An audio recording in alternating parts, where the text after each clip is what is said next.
Management overhead is an epidemic, and your startup is probably infected as well. Today, you don't need more managers, you need fewer, better ones. And with AI, this is actually getting worse. In this video, you'll learn how to properly scale your organization in a way that makes sense without having too many leaders going all over the place, and create an organization that's sustainable and robust. By the way, if you're new here, hi, I'm Aviv Ben-Yosef. I help people just like you create engineering organizations worth leading, because life is too short to lead mediocre teams. And if you're new here, let me know in the comments what you think, and like and subscribe if you do like it. Now, why do too many managers essentially kill startups? Well, first of all, there is an essential part here, and that is, I'm not going to assume that anyone you put in place as a manager has bad intentions. Instead, I've seen so many companies where we bring in people, we give them the responsibility, and what does anyone with motivation and who cares about the work is going to do? They're going to work. So they think they ought to manage, they think they ought to show their worth, and that inherently has that intrinsic overhead that's being added every time you have another person in there. You have too many cooks, and everyone wants to show that they added something to the dish. So you end up with something that looks like it was like a combination of 5 different cuisines with way too many contrasting spices, just so every person has the ability to say, I was there. Now I get it that having these managers can feel like the right thing to do.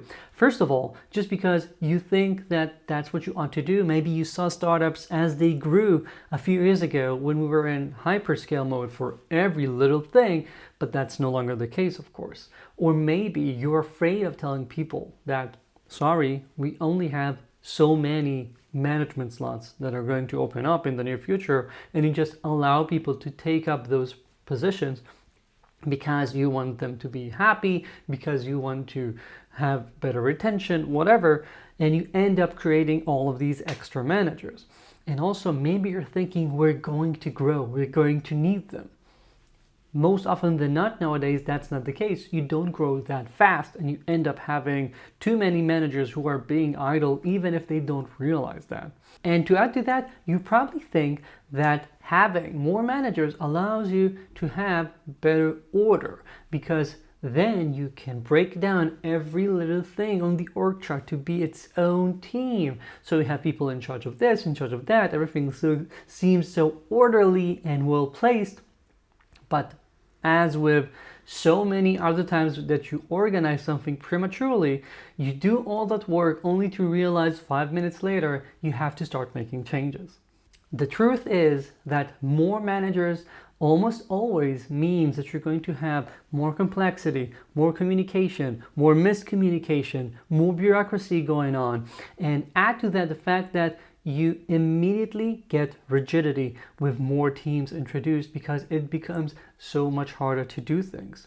Especially if you don't really grow and you have all of these nano teams dispersed out throughout the entire organization, you will find it hard once you realize you need to make a change, because, oh, that team actually would need more attention this quarter, but Joe already belongs to the A team, so how can I move him to the B team without anyone being offended? And you have politics all going on, even though you're still a small startup. Small teams does not immediately equal agility. It really depends on how you manage things, because if you have small teams but that always require all this extra communication and setting the borders between the different teams and who's in charge of what, and when you have an issue, whose responsibility is it, and who do I need to wake up, all of these can actually create this extra overhead that makes things a lot harder to manage it as opposed to easier. So it's not a panacea. You can't just say, I'm gonna throw more managers at it and it's gonna be fine. Most often, that's actually making things worse. And here's the kicker. I don't want to be blunt, but you probably don't even know how to manage those managers. People need proper coaching in order to grow into their roles and in order to thrive. However, so many leaders don't really know how to coach other managers. You have it all nailed down with ICs, but when it comes to managers, that's a whole different story. And having too many of those just means it's going to be so much harder for you to do your role properly. When you have too many of those, you yourself get lost. So I really believe that you have to learn how to do this gradually in a way that makes sense, so you don't release a bunch of managers without the proper coaching and let them do whatever they feel like doing without having the right guidance and the right alignment, because that's the way you get lost real quick. I decided to record this video because I just stumbled upon like 3 different startups recently that had what I think is an insane ratio and overhead of managers in the organization. Because the rule of thumb should be teams that are about 6 people per manager. So you get a ratio that makes sense where you have about 17% or so of your org chart being managers. That's healthy, and if you have enough senior people, you can even improve on that. However, I'm seeing more and more startups that have these nano team structures where you end up having sometimes 30%, 40% of the org chart be people who are managers. When you do that, you're diluting your own ability to lead, because think about your role as a CTO, as a VP of engineering, and you have a director and then a team lead and only then the engineer, and everyone along the way has to do something. We're not just pipes, right? We're not just passing information along. So that extra overhead makes things so much less easy to do just because we have all of these layers. And if you're big enough to warrant that, okay. But if you have a team of 20 people and you have all of these layers, and I've seen that repeatedly in the last few years, then it makes absolutely no sense. Virtually always putting in place these managers ahead of time is a premature optimization. You end up having them there. They start doing things for the sake of doing things. Again, not because of any malintent, but because they want to feel like they're actually doing the roles, and things become that much harder for everyone. Why do I need a director that's in charge of 2 people? Why do I need a VP that's in charge of 2 directors who are each in charge of 2 or 3 teams? That layer in the middle can be eliminated. It makes no sense unless you have a very good reason, and I'm going to tell you right now, you probably don't. I don't care what you're going to start saying. You probably do not really have a reason for this other than it was easy. I needed a way to get that person in. I needed to get a way to have that person not leave us, whatever story you're telling yourself. But when it comes to the company's best interests and for the effectiveness of your team, you're probably doing everyone a disservice by adding this extra layer. It's like, you know that episode in Friends where Joey's wearing all of Chandler's clothes? You feel like you're operating with so many layers on you that everything is a lot harder to do, and for no real reason other than spite someone and Friends, or in your case, trying to make people feel happy. But we're going to be happy all the road down to company being closed and getting a bunch of layoffs happening. How do you fix this? Look ahead and stop doing overhead. So first of all, stop hiring or promoting people into management prematurely.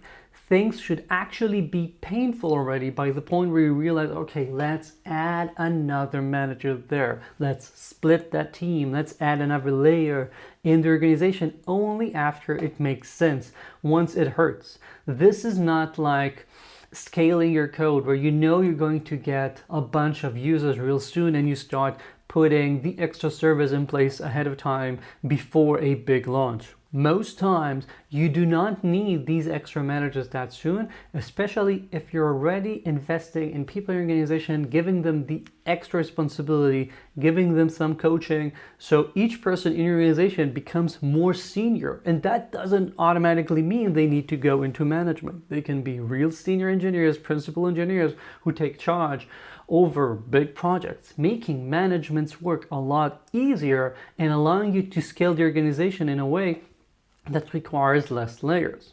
So aim for more leadership and less layers. Your managers should be better. That means because you have less of them, you can pick the best ones or hire the best ones. You can invest in their coaching either by you doing that or having someone like me come in and help you upgrade management into a real profession in the organization. You can ensure that teams actually make sense because you have less turf wars. You have to juggle things around every quarter less often, and you have to think about egos being hurt and about politics less, so everything becomes a lot easier. You have less contact points, so communication is faster. You maintain the startup mentality much longer if you don't allow your organization to grow needlessly and become more cumbersome. It's a lot easier to refactor a code base or rewrite it, and it's a lot harder to do the same to an org chart. So everything you do is a lot harder to undo. Therefore, we want to do as least amount possible of org structure before we see a clear need. Yeah, you will make some mistakes and sometimes you realize you should have done things earlier, but erring on the side of keeping things small and simple will pay off. I guarantee that.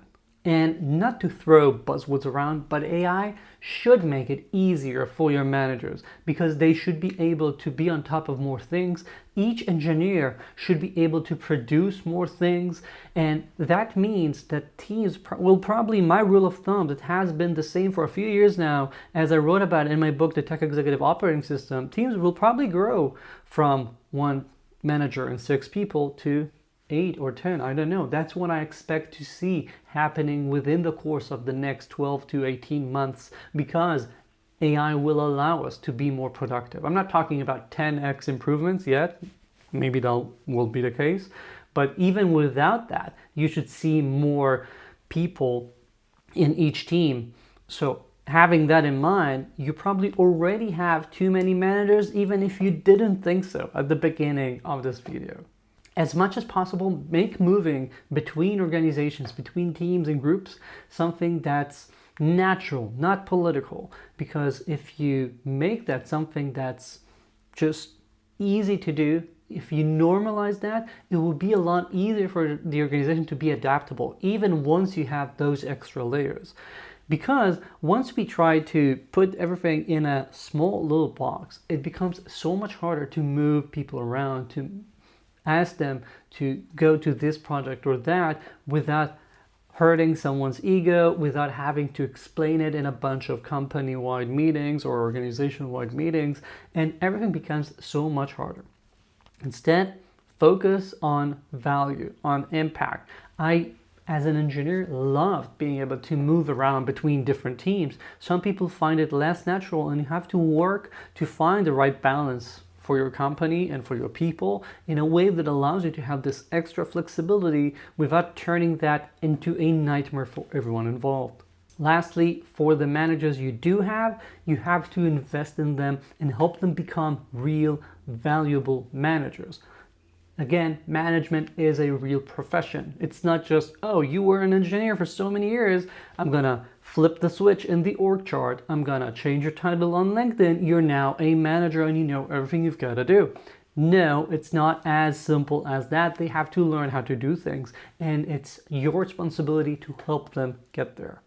To close this off, I want you to look at your org chart and think who really is carrying their weight, is actually being productive, and who is just managing.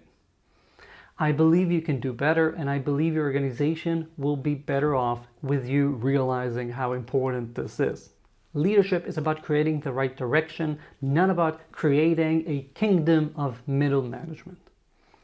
I hope you got something out of this. I hope I made you think and reconsider how you're going. If you have any questions, if you hate what I just said, let me know in the comments. I'd love to know. And again, if you like this, please subscribe so more people will realize the value of this.